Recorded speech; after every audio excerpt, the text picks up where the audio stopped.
Hello प्यारे बच्चों, कैसे हो आप लोग। मैं कपिल चौधरी आप सभी का स्वागत करता हूं अपने यूट्यूब चैनल इंस्पायरल स्टडी में। बच्चों, आज हम एक मोस्ट इम्पॉर्टेंट टॉपिक पढ़ने वाले हैं जो कि ऑन डिमांड टॉपिक है। काफ़ी बच्चों ने कमेंट करके मुझे कहा कि सर स्पर्मेटोजेनेसिस पे आप वीडियो बना दीजिए, ओजेनेसिस पे आप वीडियो बना दीजिए। तो आज हम लोग उसी स्पर्मेटोजेनेसिस की बात करेंगे। ठीक है बच्चों, और शुरू से करेंगे, बिल्कुल देसी तरीके से करेंगे, आप लोगों के दिमाग में वो प्रॉपर तरीके से फिट भी हो जाएगा। ठीक है जी। तो सबसे पहले बच्चों हम लोग जान लेते हैं कि स्पर्मेटोजेनेसिस क्या है। देखो बच्चों, हमारी बॉडी के अंदर गैमिटोजेनेसिस, ठीक है, यानी गैमिट को जनरेट यानी निर्माण करने का। ठीक है, देखो सबसे पहले देख लेते हैं यहां पर गैमिट्स। हमारे गैमिट कौन कौन से होते हैं आप लोगों को पता है। गैमिट हमारे एक स्पर्म होता है, एक ओवम होता है। ठीक है, तो गैमिटों को बनाने की प्रक्रिया यानी गैमिट्स को बनाने की जो प्रोसेस है, ठीक है जी, गैमेट्स को हिंदी में कहते हैं युग्मक। तो युग्मक बनाने की जो प्रोसेस है, ठीक है, उसको हम गैमिटोजेनेसिस कहते हैं। ठीक है जी, समझ गए। गैमिट बनाने की जो प्रोसेस है उसको हम गैमिटोजेनेसिस कहते हैं। क्लियर। अब गैमिटोजेनेसिस दो प्रकार से होता है। पहला आपका स्पर्मेटोजेनेसिस, दूसरा आपका ooजेनेसिस। देखो बच्चों, स्पर्मेटोजेनेसिस यहां पे लिखा हुआ मैंने, दूसरा लिख देता हूं ooजेनेसिस। ठीक है, देखो भाई, आप लोगों का गैमिट कौन कौन सा है, स्पर्म और ओवम। ठीक है, स्पर्म एंड ओवम। देखो बच्चों, पहले वाला है स्पर्मेटोजेनेसिस। देखो जेनेसिस का मतलब होता है निर्माण करना, फॉर्मेशन करना। ठीक है, और स्पर्मेटो मतलब स्पर्म का, तो स्पर्म का फॉर्मेशन आपका स्पर्मेटोजेनेसिस कहलाएगा। ठीक है, और दूसरे नंबर पे ओवम। अब ओवम से इसने डबल ओ उठा रखा है। ठीक है, तो यहां पर ओ का मतलब ओवम। ठीक है, ओवम जेनेसिस यानी कि ओवम का निर्माण आपका ओजेनेसिस होता है। क्लियर है बच्चों। गैमेट्स बनाने की प्रोसेस आपकी गैमेटोजेनेसिस, स्पर्म बनाने की प्रोसेस आपकी स्पर्मेटोजेनेसिस, ओवम बनाने की प्रोसेस आपकी ओजेनेसिस। क्लियर है बच्चों। अब ये जो प्रोसेस है इसमें आज हम पढ़ेंगे स्पर्मेटोजेनेसिस, यानी आपकी बॉडी के अंदर स्पर्म कैसे बनते हैं, शुक्राणु कैसे बनते हैं। ठीक है जी, शुक्राणु बनने का जो कार्य है वो आपका कुछ इन फेजेस में कंप्लीट होता है। पहला आपका मल्टीफिकेशन फेज, दूसरा आपका ग्रोथ फेज, तीसरा आपका मैच्योरेशन फेज, और उसके बाद स्पर्मोजेनेसिस। लेकिन आप लोगों को समझना क्या है, ये देखो, सबसे पहले हमारे पास जो सेल होगी, अभी सेल में आपको बताऊंगा किस तरीके से डिवाइड हो रही है, यहां ध्यान दो।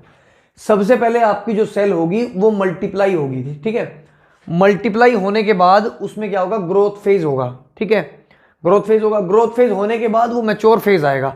अब इसको जरा डीपली सोचो, थोड़ा सा दिमाग लगाओ बच्चों। हमारे अंदर मैंने आपको सेल डिवीजन चैप्टर में बताया था, जब आपको माइटोसिस और मियोसिस बताया था।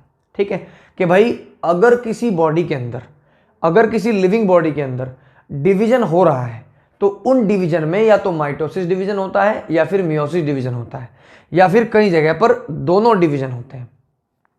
तो यहां पर भी एक माइटोसिस और एक मियोसिस दोनों डिवीजन काम आएंगे, क्योंकि आप लोगों का जो सेल है वो सेल आपका डिवीजन होना है, यानी उसकी कॉपी होनी है। अब देखो भाई, सबसे पहली बात, हमारे यहां पर जो टेस्टिस होते हैं उन टेस्टिस में सेमिनीफेरस ट्यूब्यूल्स होते हैं। क्या होते हैं, सेमिनीफेरस ट्यूब्यूल्स होते हैं। क्लियर। अब सेमिनीफेरस ट्यूब्यूल्स में क्या होता है, हमारी जर्म सेल्स होती हैं। ठीक है, कौन सी सेल्स होती हैं, जर्म सेल्स होती हैं। अब देखो बच्चों, यहां पे मैं नोट कर रहा हूं, ये हमारी क्या है, जर्म सेल्स हैं। इन जर्म सेल्स में 46 गुणसूत्र यानी क्रोमोसोम होते हैं। आप लोगों को यहां पर N और 2N भी लिखा दिख जाएगा। ठीक है, N और 2N। N और 2N क्या होता है, देखो, जो मेल बॉडी होती है, फीमेल कोई सी भी हो, अगर ह्यूमन बॉडी है तो ह्यूमन बॉडी के अंदर टोटल क्रोमोसोम्स की संख्या होती है 46। समझ गए, कितनी होती है, 46। अब देखो बच्चों, ये 46 जो है वो 23 जोड़े भी बोल सकते हैं, 23 पेयर भी बोल सकते हैं। क्लियर है। तो ध्यान देना, अगर कभी n लिखा हुआ हो तो n का मतलब होता है n is equal to 23, number 23, यानी कि पेयर्स नहीं, नंबर। अगर 2n लिखा हुआ है तो सिंपल सी बात है कि 2 इंटू 23 यानी कि 46। तो बच्चों देखो, अगर n लिखा होगा तो गुणसूत्र जो है वो आपके आधे हैं, यानी 46 से आधे हैं। अगर 2n लिखा होगा तो गुणसूत्र है डबल। क्लियर है। अब देखो बच्चों, सबसे पहले मेरे पास है जर्म सेल। अब जर्म सेल्स के अंदर 46 क्रोमोसोम हैं। अब 46 क्रोमोसोम में से क्या होगा, देखो अगर जर्म सेल जो है वो आपका स्पर्म बनाएंगी तो वो अपना अस्तित्व खत्म नहीं करेंगी, यानी ये अपने आप को बर्बाद करके दूसरे को आबाद नहीं करेगा, क्योंकि इसको बाद में भी अपना काम करना है। इसको स्पर्म एक बार नहीं बनाना, इसको स्पर्म बार बार बनाना है। तो ये क्या करेगा, इसके अंदर ये अपने आप को क्या करेगा, डिवीजन करेगा। और वो डिवीजन कौन सा होगा, माइटोसिस। ठीक है जी। देखो बच्चों, जब जर्म सेल में डिवीजन हुआ तो यहां पर माइटोसिस डिवीजन हुआ। ठीक है, और माइटोसिस डिवीजन में क्या होता है, आपका गुणसूत्रों की संख्या इक्वल रहती है, यानी इसको कहते हैं समसूत्री। यानी समसूत्री मतलब सम का मतलब होता है इक्वल, और सूत्री का मतलब होता है गुणसूत्रों वाली, यानी क्रोमोसोम वाली। ठीक है, तो यहां पर आपके यहां भी 46 रहेंगे और यहां भी 46 रहेंगे। ठीक है बच्चों, अब पहले वाले को हम बोलते हैं स्पर्मेटोगोनिया। ठीक है, ये पहले वाला। अब जो जर्म सेल है वो अपना इसी स्पर्मेटोगोनिया से अपना अस्तित्व बचाएगी, यानी जब कभी बाद में डिवीजन करना होगा तो उसके पास ये दूसरी सेल है। क्योंकि देखो जर्म सेल को दो भागों में टूटना पड़ेगा, तो वो पहली तो तैयार खुद की करेगी, दूसरी दूसरे के लिए बना देगी कि भाई स्पर्म बन जाए। अब यहां पर पहले वाला क्या हो गया, स्पर्मेटोगोनिया, और दूसरा हो गया हमारा स्पर्मेटोसाइट। ठीक है, स्पर्मेटोसाइट यहां पे लिखा हुआ है, इस जो टाइम वेस्ट ना हो इसलिए वहां पे लिख दिया मैंने। ध्यान से समझो, जर्म सेल दो भागों में टूटती, दो भागों में टूट करके 46 गुणसूत्र एक तरफ, 46 गुणसूत्र एक तरफ, यानी 46 क्रोमोसोम एक तरफ, 46 एक तरफ, 46 एक तरफ, 46 एक तरफ। ठीक है जी। अब होगा क्या, अब ये वाला तो छोड़ दो, क्योंकि ये वाला इसने जर्म सेल ने अपने लिए रखा है कि भाई आगे फ्यूचर में इसको दोबारा से माइटोसिस डिवीजन करना पड़ेगा। अब देखो बच्चों, अगर यहां माइटोसिस ना होता, मियोसिस होता तो प्रॉब्लम हो जाती। प्रॉब्लम क्यों हो जाती, क्योंकि आगे भी डिवीजन होना है। ऐसे अगर यहां पर ये माइटोसिस में आपका आधे हो जाते गुणसूत्र या क्रोमोसोम, तो क्या होता कि आगे आने वाली जनरेशन में हो सकता था कि खत्म ही हो जाते। ठीक है, तो इसीलिए यहां पर क्या हुआ, आपका समसूत्री विभाजन यानी माइटोसिस हुआ, ताकि क्रोमोसोम बराबर रहे। अब देखो बच्चों, अब यहां पर ये जो आपका 46 गुणसूत्र वाली प्राइमरी स्पर्मेटोसाइट कहते हैं इसको, क्या कहते हैं, प्राइमरी स्पर्मेटोसाइट। अब होता क्या है, इसके गुणसूत्र कितने हैं, 46 हैं, तो ये 2n होगा। मैंने अभी आपको बताया कि 2n लिखा हो तो 46 होते हैं। ठीक है, तो 2n होगा। अब देखो होगा क्या, इसके अंदर होता है बच्चों मियोसिस। ठीक है, मियोसिस फेज 1 कह देंगे इसको। ठीक है, ये तो था प्राइमरी स्पर्मेटोसाइट। अब देखो जब मियोसिस होगा तो मियोसिस में क्या होता है, आधे आधे गुणसूत्र हो जाते हैं।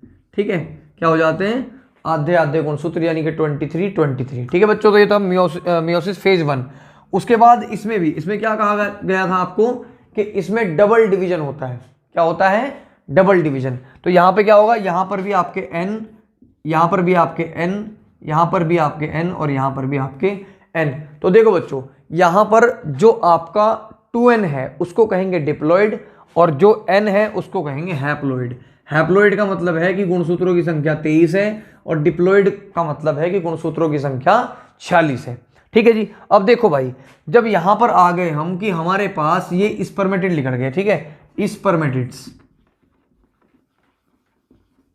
यहां ये था, तो ये हमारे सेकेंडरी स्पर्मेटोसाइट थे, सेकेंडरी स्पर्मेटोसाइट। ठीक है जी। अब देखो बच्चों, जब ये स्पर्मेटिड बन गए आपके, तो ये क्या है, आपके स्पर्मेटिड्स, ये आपके स्पर्म है, लेकिन इमेच्योर स्पर्म है। ठीक है, अब यहां से क्या होगा, यहां से प्रोसेस आएगी आपकी स्पर्मियोजेनेसिस।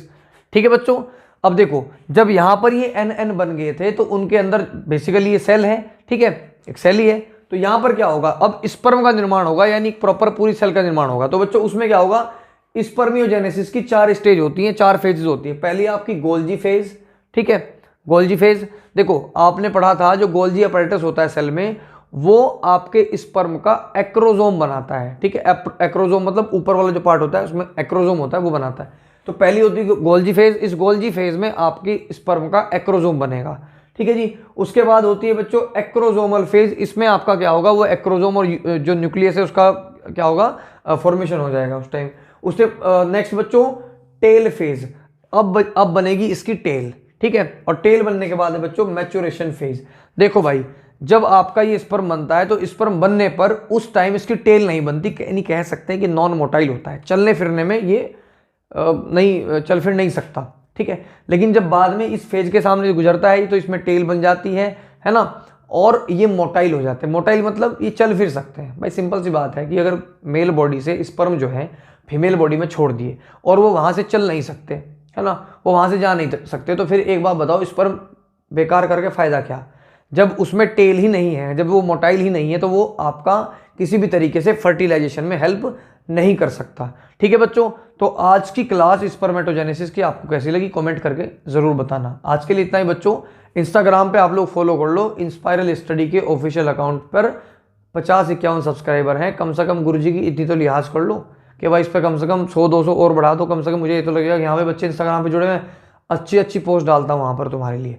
ठीक है, अपने थॉट्स डालता हूँ। तो बच्चों आप लोग इंस्टाग्राम पे पहुँच जाएं। बाकी वीडियो अगर अच्छी लगी हो तो वीडियो को शेयर जरूर कर देना। ठीक है, कमेंट करना आपका काम है, क्योंकि कमेंट करने से ही ये वीडियो बनी है। ठीक है बच्चों, तो आज के लिए इतना ही। जय हिंद, जय भारत, जय श्री राम, जय माता दी, खुश रहो।